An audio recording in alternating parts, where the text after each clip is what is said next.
হওয়ার দরকার নেই। এটি আসলে শিক্ষার্থীদের কাছে ভুল মেসেজ যেতে পারে। আমরা চাই আপনারা আমাকে আয়োজন করবেন, কারেকশন করবেন কিনা, আমরা কি এই প্রত্যাশা পাইতে পারি? সেটা আমি আমার বক্তব্য বলবো। জি ঠিক আছে, বিশ্বাস করুন।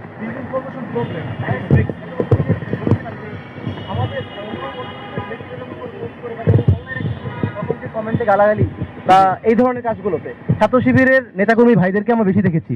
তো এই জায়গা এইটার বিরুদ্ধে আপনি আমাকে খুব ক্লিয়ারলি বলেন যে ছাত্র শিবিরের দায়িত্বে আছে, দায়িত্বশীল অবস্থানে আছে এবং এখানে আপনাদের তো গ্রামালি প্রতিষ্ঠিত এক্সাম্পল দেন। আপনাদের কমিটি 13 সদস্য 14 সদস্য মানে এরকম মানে কম এখন আমার সংগঠন কিভাবে চলবে এটা তো আমরা নির্ধারণ করবো, রাইট? ভাই আমি তো আমার ধরেন যে 350-400 সহসভাপতি দেওয়ার প্রয়োজন নাই। আমি আমার সংগঠন যেভাবে চলে, আমি বলেছি যে অনলাইনে যে হ্যারাসমেন্ট এটার বিরুদ্ধে আমরা শক্ত অবস্থান নেই। আমরা স্পষ্ট বলেছি যে যারা এটার সাথে আছে আর বিরুদ্ধে যারা ব্যবস্থা নেবে তাদেরকে আমরা সর্বোচ্চ সহায়তা করব। একটা মিনিট, আপনারা তো ছাত্রদের অধিকার আদায়ের জন্য লড়েছেন, আপনারা বলেছেন। জি তো শিক্ষার্থীদের যে অনলাইনে হ্যারাসমেন্টের জন্য যে ইস্যুগুলো হয়েছে এটার বিরুদ্ধে কি আপনারা কখনো জানিয়েছেন?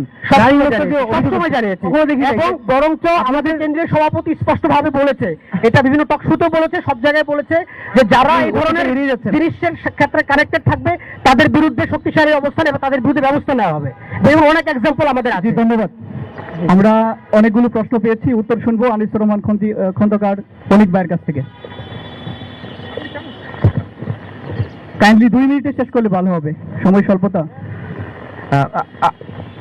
আমি খুব বেশি সময়টা মেনটেন করতে পছন্দ করি। 2 মিনিট আমি পারবো না, তাহলে আমি না বলি। যদি বলতে আমার 5 মিনিট লাগবে, আমি সব প্রশ্নের উত্তর দিতে পারবো না। প্রশ্ন কমিয়ে দেন, আগে উত্তর দেব। 2 মিনিট কথা বলেন, তারপর বাড়িয়ে দেওয়া হবে। ধন্যবাদ। দেখুন, আমার কাছে অনেক প্রশ্ন এসেছে। আমার মানে ভালো লাগছে বিষয়টা যে আমাদেরকে সবাই প্রশ্ন করছে এবং উত্তর দেওয়া আমার দায়িত্ব এবং কর্তব্যের মধ্যে পড়ে বলে আমি মনে করছি। তো আমি একদম ডান থেকে শুরু করি। আমাদের ইসলামী ছাত্র আন্দোলনের ভাই মারজান আমাকে প্রশ্ন করলো যে এসি স্থাপনের বিষয়ে অথবা কুয়েত মন্ত্রী ফজিলাতুন্নেসা হলের পানি নিষ্কাশনের বিষয়ে, সেন্ট্রাল মাঠের পানি নিষ্কাশনের বিষয়ে ছাত্রদল কি করেছে, কি ইনিশিয়েটিভ নিয়েছে। জি, আমি বিনয়ের সাথে জানাতে চাই, বাংলাদেশের নিউজ মিডিয়াগুলো দেখলে হয়তো তিনি উত্তর পেয়ে যেতেন, যেহেতু তিনি দেখার সময় পাননি। তো আমি উত্তর দিয়ে দিচ্ছি। সেটা হচ্ছে, দেখুন, ঢাকা বিশ্ববিদ্যালয়ের মসজিদে এসি লাগানোর বিষয়ে একটু আগে ছাত্র শিবিরের সেক্রেটারি আশিক যেটি বললো এটি শিবিরের কাজ।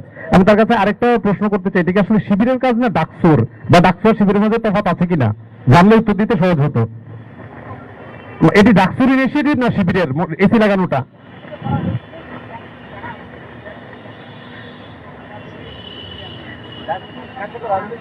তার মানে আমি বললাম ডাকসুর, শিবিরে এটাতে ক্রেডিট নিয়েন না, মানে তাহলে সুন্দর হবে আর কি। যাই হোক, আমি একটু জেনারেলি এই কাজগুলো হয় সমাজসেবা সম্পাদকের আন্ডারে। সমাজসেবা সম্পাদক শিবিরে কিনা স্পেসিফিক সমাজসেবা সম্পাদক শিবিরে কিনা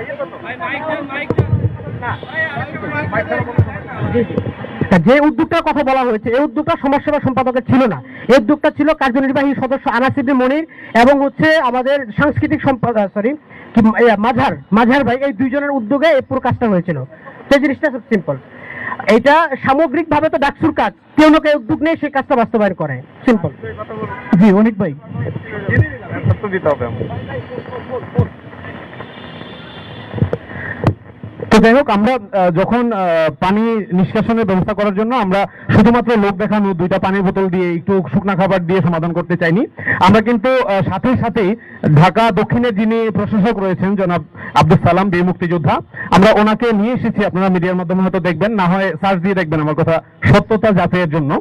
ওনাকে নিয়ে এসেছি। উনি তাৎক্ষণিক যে প্রতিশ্রুতি দিয়েছে সেটি হচ্ছে উনি এই সিজনের জন্য, পুরো সিজনের জন্য পানি যাতে যখন জলাবদ্ধতা হবে সাথে সাথে সেগুলো শেষ করা যায় এর জন্য মেশিনের ব্যবস্থা রাখবে। একই সাথে যাতে মশার উৎপাদন না হয় সেজন্য 2টি ফগার মেশিনের প্রতিশ্রুতি তিনি দিয়েছেন। এবং আগামী সিজনের আগে ঢাকা বিশ্ববিদ্যালয়ের কোনো জায়গায় পানি জমবে না, সেজন্য যে ব্যবস্থা নেওয়া দরকার উনি সেই ব্যবস্থার কথা বলেছেন এবং ব্যবস্থা নেবেন, প্রতিশ্রুতি দিয়েছেন। আমরা এই জায়গায় উদ্যোগ নিয়েছিলাম। নাম্বার 2, ঢাকা বিশ্ববিদ্যালয় কেন্দ্রীয় মসজিদে এসি লাগানোর বিষয়ে আমরা ঢাকা বিশ্ববিদ্যালয়ের মাননীয় ভিসি স্যারের সাথে কথা বলেছি। এখানে উনি আমাদেরকে যেটি জানিয়েছেন, ইলেকট্রিক লাইনের কিছু জটিলতা রয়েছে, সমাধান করলে তিনি ব্যবস্থা করবেন। আপনি প্রয়োজনে খোঁজ নিয়ে দেখতে পারেন। আর 12 তারিখের পরে আমরা আসলে কি করেছি এটি আমাদের jcd.org ওয়েবসাইটে গেলে আপনি দেখতে পাবেন। তারপরে উল্লেখযোগ্য কয়েকটি বলছি, সবগুলো বললে সময় শেষ হবে। কথা শেষ হবে না। তো যাই হোক, আমরা ঢাকা বিশ্ববিদ্যালয়ের শিক্ষার্থীদের মূল যে ক্রাইসিসের জায়গা, ঢাকা বিশ্ববিদ্যালয়ের ক্যান্টিনের খাবারের মান উন্নয়নের জন্য কয়েক দফা স্মারকলিপি দিয়েছি, শিক্ষার্থীদের আবাসন সংকটের জন্য কয়েক দফা স্মারকলিপি দিয়েছি, নারী শিক্ষার্থীদের জন্য বিশেষ করে তাদের আবাসন সংকটের জন্য স্মারকলিপি দিয়েছি, কি কি প্রস্তাবনা আছে আমরা প্রস্তাবনা দিয়েছি। ঢাকা বিশ্ববিদ্যালয়ের প্রত্যেকটি সমস্যায় সমাধানের জন্য আমরা ঢাকা বিশ্ববিদ্যালয় প্রশাসনকে, যখন নিয়াজ আহমেদ খান স্যার ভিসি ছিলেন তখনও প্রস্তাবনা দিয়েছি, পরামর্শ দিয়েছি, এবং আমাদের যে প্রস্তাবনা ছিল সেগুলো উপস্থাপন করছি, এখনো সেটি করছি, এবং প্রত্যেকটি সমস্যাতে আমরা এগিয়ে যাচ্ছি, সমাধান করার চেষ্টা করছি। শাহবাগের হামলা নিয়ে আশিক দুইবার দুটি তথ্য দিয়েছে। প্রথমবার যখন দাবি করেছিল ছাত্র শিবিরের নেতৃবৃন্দ এবং সাংবাদিক সমিতির উপরে হামলা হয়েছে এ বিষয়ে তিনি, এবং দ্বিতীয়বার যখন বলেছে তখন শিবিরের নাম ভুলে গিয়ে শুধুমাত্র সাংবাদিক সমিতির কথা বলেছে। তো যাই হোক, তারপরও যে কোনো হামলার বিপক্ষে আমরা চাই না কোনো সংঘাতময় সিচুয়েশন ঢাকা বিশ্ববিদ্যালয়ে তৈরি হোক, এবং যে কোনো সংঘাতের বিপক্ষে আমাদের অবস্থান। আমরা নিঃসন্দেহে আমরা জানি যে ওই ঘটনায় নেতৃবৃন্দ, সংশ্লিষ্ট নেতৃবৃন্দ বিচার করার জন্য থানায় গিয়েছে, মামলা করার প্রস্তুতি নিয়েছে। আইনের নিয়মে চলুক, আমরা সহযোগিতা করব। একই সাথে ঢাকা বিশ্ববিদ্যালয়ের সাংবাদিক সমিতির সাথে আমরা কয়েক দফায় বসেছি, এবং এই বিষয়টি নিয়ে হয়তো আমরা সমাধানের বিষয়ে আলাপ আলোচনা করছি। তো আশিকের সাংবাদিক সমিতির প্রতি যে মায়া দরদ, এটি আমাদেরকে আরেকবার অনুপ্রাণিত করলো যে ঢাকা বিশ্ববিদ্যালয়ের সাংবাদিক সমিতির যে নিরপেক্ষতা সেটি দীর্ঘদিন বজায় থাকুক। জাহিদা হাসান, আমরা এদের ব্যাপারে সাংগঠনিক কোনো ব্যবস্থা নিয়েছি কিনা? আমরা এটির জন্য একটি তদন্ত কমিটি গঠন করেছি, আপনি নিশ্চয়ই জানেন। সেই তদন্ত কমিটিতে আমিও আছি। ওইটা তো 3 মাস লাগে তদন্ত করতে। এটা আমরা সেই তদন্তগুলো পুঙ্খানুপুঙ্খভাবে দেখে তদন্ত রিপোর্ট জমা দিয়েছি, এগুলো নিয়ে কার্যক্রম পরিচালিত হচ্ছে। আপনি নিশ্চয়ই জানবেন জাতীয়তাবাদী ছাত্রদল নিজেদের পরিচয় প্রকাশ করে রাজনীতি করে, এবং একই সাথে আমাদের এই সংগঠনের পরিচয় প্রকাশে কেউ কখনোই দ্বিধা অনুভব করে না, এবং যদি আমরা তাদের বিরুদ্ধে কোনো ব্যবস্থাও নেই সেক্ষেত্রেও আমরা নিশ্চয়ই আপনাদেরকে প্রেস মিডিয়ার মাধ্যমে আমরা জানিয়ে দেবো, এবং আপনারা জানতে পারবেন। জাহিদ হাসান যে প্রশ্নটি করেছিল, জাহিদ হাসান মনে হয় ভুলে গেছে যে ঢাকা বিশ্ববিদ্যালয়ে সংঘাত শুধুমাত্র ছাত্রদল করে না। আমরা দেখেছি শুধুমাত্র ফেসবুকে পোস্টকে কেন্দ্র করে ঢাকা বিশ্ববিদ্যালয়ের ছাত্র শক্তির বর্তমান সাংগঠনিক সম্পাদক সাইফুল্লাহ সহ আরো কয়েকজনের নাম আমি বললাম না, তারা কিন্তু একজন শিক্ষার্থীকে রক্তাক্ত করেছিল, হামলা করেছিল, আপনারা নিশ্চয়ই জানেন। এই বিষয়ে ছাত্র শক্তি এই বিষয়টি কি ভুলে গিয়ে আমাদের প্রশ্ন করলো কিনা জানি না। আমরা বিশ্বাস করি ঢাকা বিশ্ববিদ্যালয়ে নয়, শুধুমাত্র বাংলাদেশের যে কোনো ক্যাম্পাসে, বাংলাদেশের যে কোনো ভূখণ্ডের সীমারেখায় যে কোনো শিক্ষার্থীর উপর হামলা করা, অত্যাচার করা, নির্যাতন করা অথবা কটুভাবে কথা বলা অন্যায়, এবং সেই অন্যায়ের বিরুদ্ধে আমরা আগেও সোচ্চার ছিলাম। আমরা দীর্ঘদিন নির্যাতিত হয়েছি, আমরা দীর্ঘদিন নিপীড়িত হয়েছি। আমরা কখনোই চাই না কোনো নিপীড়নকারী, কোনো নির্যাতনকারী আমাদের সংগঠনে থাকুক। আমাদের অনেক ভাইরা আমাদেরকে প্রশ্ন করেছেন যে আমাদের ইন্টার কনফ্লিক্টে নাকি 60 জনের বেশি, 10 সেকেন্ডে শেষ করবেন, 10 সেকেন্ড, আমাদের অন্তর্কন্দলে নাকি 60 জনের বেশি ছাত্রদল নেতাকর্মী নিহত হয়েছে। তথ্যটি ভুল, আপনি তথ্যটি আরেকবার যাচাই করবেন, সেটি সংখ্যা 19-এর অধিক না। একই সাথে আপনারা একটি তথ্য প্রকাশ করেছেন যেটি আংশিক, পূর্ণাঙ্গ তথ্য প্রকাশ করা দরকার। বাংলাদেশ জাতীয়তাবাদী ছাত্রদলের ইন্টারনাল কনফ্লিক্টের কারণে জাতীয়তাবাদী ছাত্রদল এখন পর্যন্ত প্রায় 150-র বেশি নেতাকর্মীকে বহিষ্কার করেছে, তাদের বিরুদ্ধে সাংগঠনিক ব্যবস্থা নিয়েছে। একই সাথে ছাত্রদল কেন্দ্রীয় সংসদের সরাসরি তত্ত্বাবধানে কেন্দ্রীয় সংসদের সুপার 5-এর নেতারা বাদী হয়ে বিভিন্ন ঘটনায় মামলাও করেছে। জাতীয়তাবাদী ছাত্রদল নিঃসন্দেহে স্বীকার করে, মানুষ হিসাবে যেহেতু আমরা জন্ম নিয়েছি, আমরা কেউ ভুলের ঊর্ধ্বে নয়। আমরা যদি ভুল করি সেটি শাস্তি হবে, আমরা যদি অন্যায় করি সেটি শাস্তি হবে, আমরা যদি অপরাধ করি তার বিরুদ্ধে সংগঠন ব্যবস্থা নেবে, এবং সংগঠন যে কোনো সময় যে কোনো ব্যবস্থা নিলে সেই ব্যবস্থা মাথা পেতে নেয়ার মতো মানসিক অবস্থা বাংলাদেশ জাতীয়তাবাদী ছাত্রদলের প্রত্যেকটি নেতাকর্মীর রয়েছে। সুতরাং আমি ভুল স্বীকার করেই বলছি, যে কোনো ভুলের বিরুদ্ধে জাতীয়তাবাদী ছাত্রদল ব্যবস্থা নিবে, ব্যবস্থা নিচ্ছে, ভবিষ্যতে ব্যবস্থা নিবে। সর্বশেষ একটি আহ্বান জানিয়ে শেষ করতে চাই,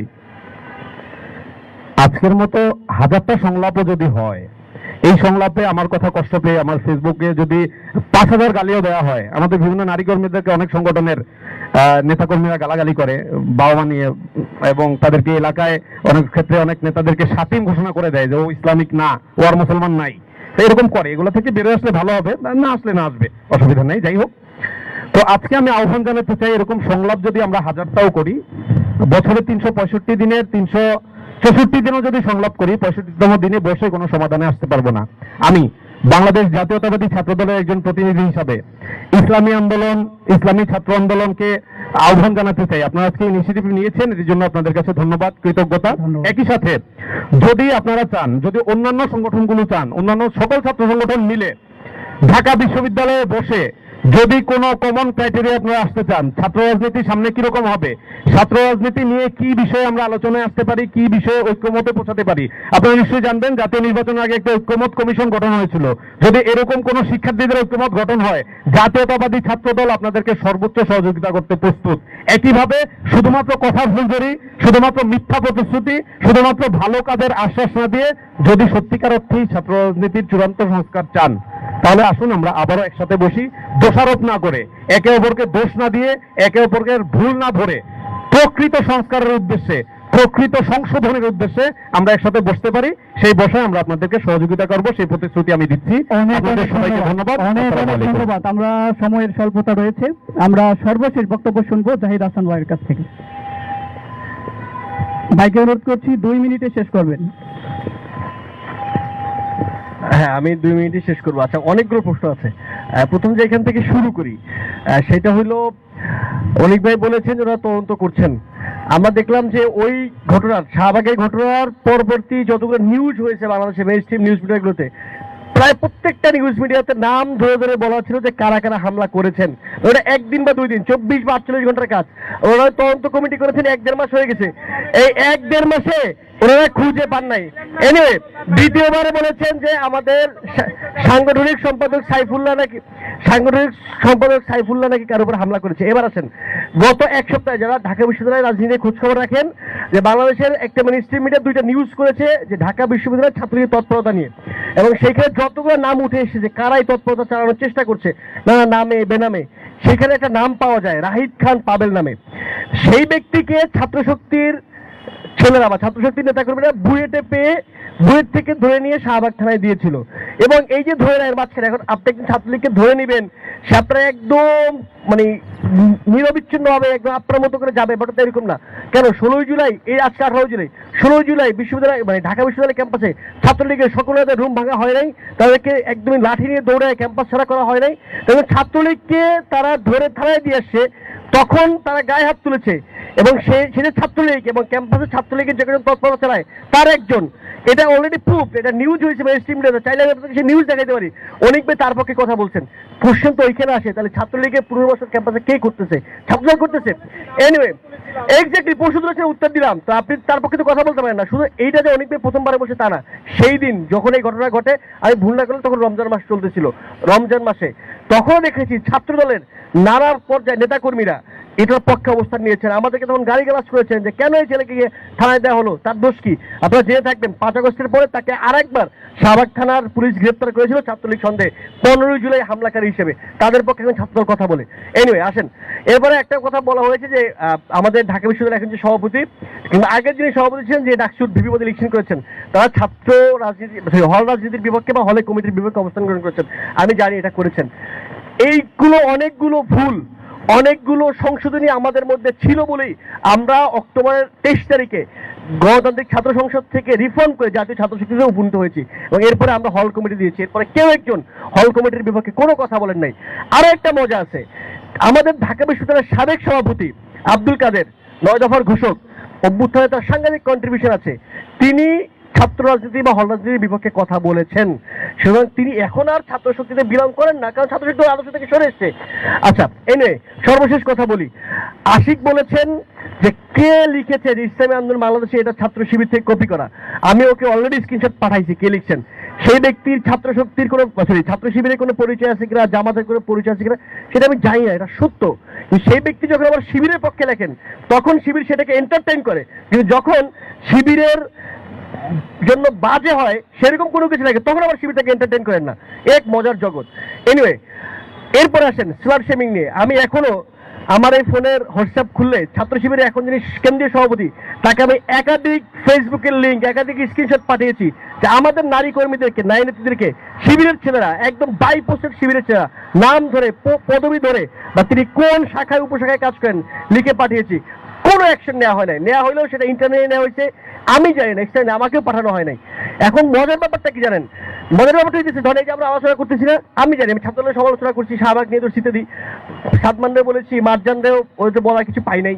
তো ব্যাপারটা হইতেছে যে এইগুলো নিয়ে আমি জানি ছাত্রদল কিংবা পরিষদ এরা আমাকে ফেসবুকে এরা কিছু লিখবে না। আমার পূর্ববর্তী আমি এটা করবো, শেষ করবো, এটা আমি আশিকের কাছে আমি আশা করি আশিক আমার বন্ধু হিসাবে, বন্ধুত্বের সংলাপ হিসাবে নিবে, যে এই যে কথা বলছিলাম আমি শিবিরে অনেকগুলো সমালোচনা করেছি। আমার পূর্ব অভিজ্ঞতা বলে যে যখনই আমি শিবিরে কোনো সমালোচনা কোথাও করেছি, ওই সমালোচনা করে ওই অনুষ্ঠান থেকে বেরোর সঙ্গে সঙ্গে দেখেছি ফেসবুকে আমার বিরুদ্ধে আদালত বসছে। এখন আমার কাউন্টার আশিক করেছে, আমি এটাকে এডমিট করেছি, এটাকে গ্রহণ করেছি। এখন হাজারটা কাউন্টার আমার আলোচনা ফেসবুকে হইতে পারে, কিন্তু আলোচনা শুরু হয়ে গিয়ে দিয়ে জাহিদ হাসান একজন মিথ্যাবাদী। ভাই আমাদের সময় এ তো যুক্তি। ওয়েলফেয়ার পলিটিক্স কি আমি মিথ্যা বলতে পারবো? ওয়েলফেয়ার পলিটিক্সের বিপক্ষে আমি যুক্তি দিয়েছি, সে আমার পক্ষে যুক্তি দিয়েছি, এটা কি মিথ্যা? এটা আলোচনা শুরু হবে কোন জায়গা থেকে? জাহিদ হাসান একজন মিথ্যাবাদী। হ্যাঁ রে ভাই, এটা আমার মা দেখলে তো আমার মা পরের দিন ঘরে ভাত বন্ধ করে দিবে। এনিওয়ে, সুতরাং সহাবস্থান হইতে হইলে ছাত্রশিব আমরা সবাই দায়িত্বশীল আচরণ করতে হবে, এভরিওয়ান, সবার এখানে ভিন্ন ভিন্ন রেসপন্সিবিলিটি আছে।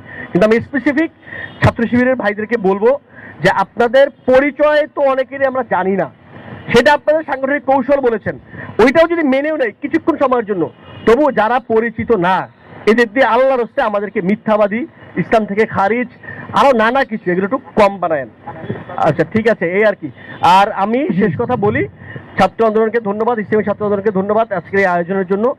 অন্তত পক্ষে অনেক ভাই বলেছেন 364 দিন করলেও কিছু হবে না, আমি একটা সুফল দেখি যে অন্তত পক্ষে এই যে আজকে এক টেবিলে বসছি, আমি গত কয়েকদিন এই জুলাইয়ের 15 পর থেকে ছাত্রদল এখানে একটা প্রোগ্রাম করছে, এই যে 30 গ্রামে আমরা এসেছি, আমরা একই দিনে প্রোগ্রাম করেছি, ছাত্রদল গেছে, শিবিরের ওনারা কেন যেন আসেন নাই, তখন ডাকসু জিএসকে দাওয়াত দেওয়া হয়েছিল। আবার গতকালকে আমরা সংগঠন সমাবেশ করেছি, ওখানে শিবির একজন গিয়েছেন, যদি শেষে গিয়েছেন, ছাত্রদলের শিবন ভাই গিয়েছেন। আবার গতকালকে যাত্রাবাড়িতে প্রতিরোধ দিবস ছিল, ওইখানেও অনেকগুলো সংগঠন গিয়েছেন। আবার আজকে আমরা বসলাম, এইটা একটা মেসেজ যাবে শিবির, ছাত্র শক্তি, ছাত্রদল পরিষদ, যে নেতারা তো ঠিক আছে, তাহলে আমরা মারামারি করে কেন একজন একজন চক্ষু শোনাবো? হয়তো আমরা আমাদের জায়গাতে ঠিক আছি।